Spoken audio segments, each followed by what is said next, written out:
Thank you for tuning in to Love Spaces on Love Married Moments with John and Toi. The question today is, how can you be sure it's not your parents' marriage? Tune in, already in progress. So we were kind of having a conversation about this is not your parents' marriage. So when I say that to you, what was it about your parents' marriage that you wanted in your future, in your relationship? Did you even think about marriage as a kid? Yes. And what I viewed from my parents was they just had those basics in place and they were really consistent. So they modeled just those things that you need to have in place. To, you get up and you go to work in the morning, you go to school, you learn while you're in school. And if you don't understand it, you ask questions because we couldn't always come home. I told you the story about my stepfather trying to help us with the math.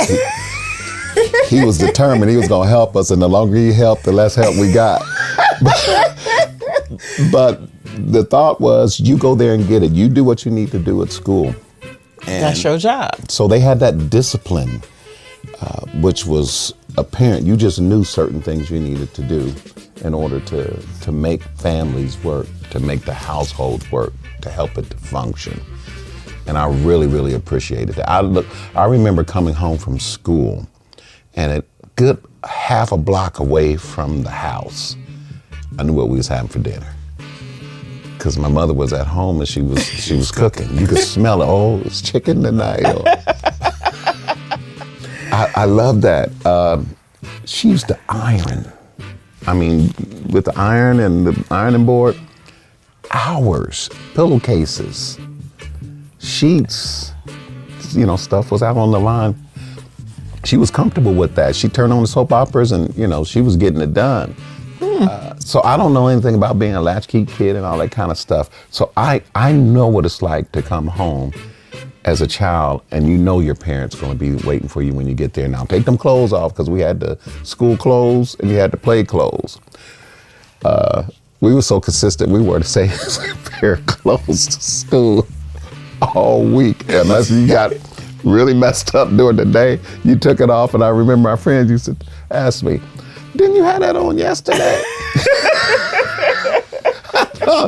Well, yeah, what about it? It's clean. We didn't have that, where you could just do a different outfit every day. I mean, if you had to work it out, you worked it out. But even those kind of consistencies, and we grew out of that and had more options as we got older. But I love that they provided that consistency. What I enjoyed watching with my grandparents as well as with my mother and stepfather was the conversations. And I can remember at my grandfather's memorial letting folks know that I had only ever heard one person call my grandfather boy, and that was my grandmother when he was over there picking at her and she said, boy, you better go on. Go on. Yeah, go on. Yeah, I was born in the mid-'60s, and while I didn't really consider my family to be heavy into politics or whatever, I did have some kind of awareness that things were different for people of color versus non-people of color. And so that's the only person I ever heard call him boy. With my mother and stepfather, sometimes I would go to bed and they'd be talking, and when I got up they were still talking. It took a couple of times for me to realize they'd been up all night talking to each other. While she was sewing or doing whatever it was that she was doing, they would just get into a loop and they would have to talk all night long, together. So I appreciated those things, because in my family, although we viewed the women to be the ones in charge, so to speak, because, they are the ones who set the rhythm and the routine. They all had husbands. Frankie had Uncle Bob, Grandma had Grandpa, Mama had Dust. And so it wasn't that men weren't there and weren't involved in or had a say-so in things. That wasn't the case. But from my perspective, where I sat in the world, I saw that the women seemed to have the power in terms of setting the houses, rhythm and routine, setting up the house, all of that. And so it just seemed to work that way. And contrary to what we hear in society a lot, that discipline and that structure that I'm attracted to, I grew up with that. So I'm used to seeing homes where they had two parents in the home. And it may not always been financially where, people wanted to be, but it had a structure and it had that discipline that it was attached to it that gave me something with some meat on it that I could grow up with. So my desire for marriage, my desire for love was based upon those principles that I seen in my own household and I seen around me. Certainly we had a few households where there may been single parents in the home, most of the time women, and even when there was both parents in the home, the women ran the home. So it wasn't a submissive running. It was like this thing is flowing because of women, So that has really molded my life, and even the benefits that you're getting right now was based upon that upbringing that I had. And I took off of it everything I could. And then I graduated into what I wanted to be. If it didn't look, I wasn't pleased with everything that happened in my home as I was growing up as a child. But I knew how to take that and then build upon it. And then I was able to show it to my parents so they could see another side of it. So what were some of the things that you did not want to bring that you saw in their marriage? Just the whole, once again, we came up in the 60s. So a lot of what we were told and advised to do was to keep us alive. So, you stay close to home, certain places you didn't go. And you definitely didn't go outside the neighborhood where there was less black folk than more white folk than there was black folk. And that took away our voice. So when the Panthers start showing up at East Lawn Park, and I didn't know about that. Yeah, and Nation of Islam, it was like, well, wait a minute. These folks ain't talking about cooperation. They talk, and some of that stuff, Hey, your parents come over there and whoop everybody. Yeah, I'm thinking we could do this obedient thing, but we also can say, hey, let's pump our fists and say, no, maybe some of this stuff is unjust.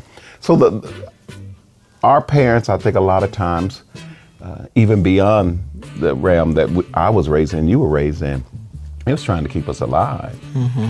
But I thought it was important to nurture that voice. And I don't think my parents did that as much, but I understand why they didn't do it. They wanted me to be safe. But those same parents, as I got older and found my voice, supported it.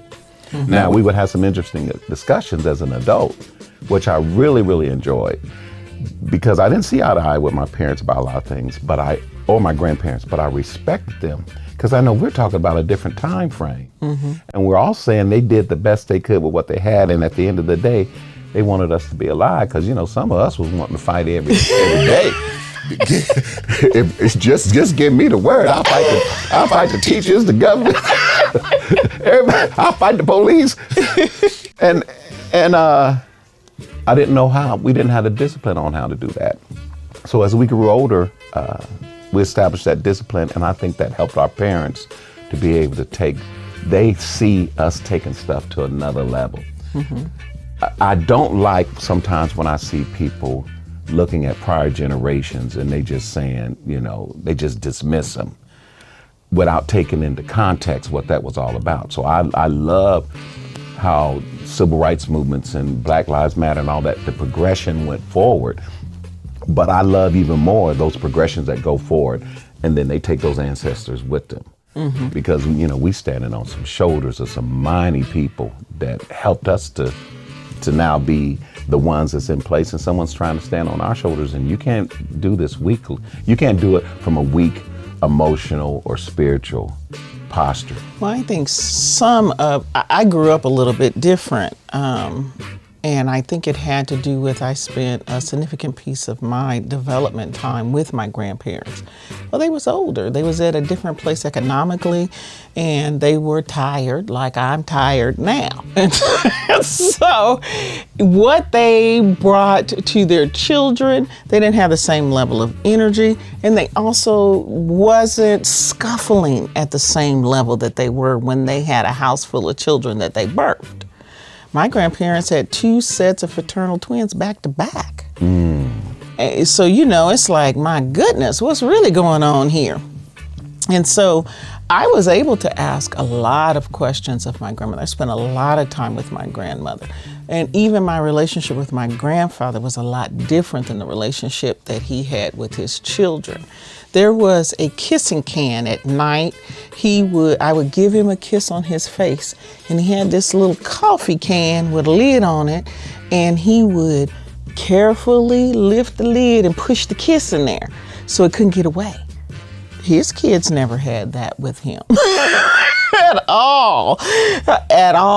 And I could ask questions, and I could say, I don't agree with that, even as a kid. And so, when I went to school and had a little revolutionary moment with the principal, if I would have really been thinking clear, I never would have worried about the word getting back to my grandmother, because I would have known. That was back in the day when you could sign a paper that your child could be corporally punished at school. Mm-hmm. I would have known. My grandma would have said, not no, but double no, because she wasn't going to let other people touch her kids, kind of thing. And so I kind of, backed up a little bit off the lady, because I wasn't sure if the paper had been signed. And my grandmother probably never told me. They kind of helped me stay in line a little bit. You know what I'm saying? So I had the ability to say in my mother and stepfather's home, no, I don't think that this is fair. I don't think that this is right. My mother always told me, you were born a social worker.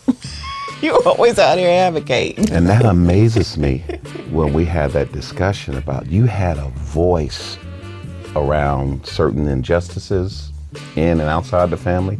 You had a voice about what you didn't want to eat. Yeah. And they honored that. I don't know anything about that. As a child coming up, this is what we eating, and whether you like it or not, you're going to eat it. And to have that. But people did not cook things per se that I didn't eat. I didn't eat chitlins. I remember spending a cold winter day outside. I didn't even know what that smell was when my grandmother was cooking it. But nonetheless, I did eat the other stuff. I like neck bones and potatoes with the little, I can't make it, but it sure was good. I ate greens, but I didn't eat spinach. But they knew that as a child. They slipped it in on me one time for Thanksgiving. It was a miserable day. I couldn't have no greens. They said, she won't know. Well, how would I know? In closing, what I think, I first want to honor our ancestor, honor our parents. We're not them in the sense that we're doing life like they did it, but we wouldn't have the privilege to do this life we're doing. That's right. Had they not opened up those doors for them. So we both came from some remarkable ancestry that I know. I feel it in my spirit, and we've been able to visualize some of it with our parents that are still alive. Mm-hmm. They're extremely proud of us. They're proud of how we maintain the household, maintain marriage, maintain love, and maintain revolution.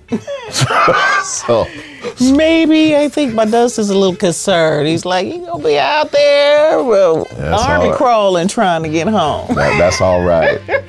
we down for the fight. We down for the fight. So thank you for tuning in again. We hope we've said something that's been helpful for you today that you could take with you and continue in love.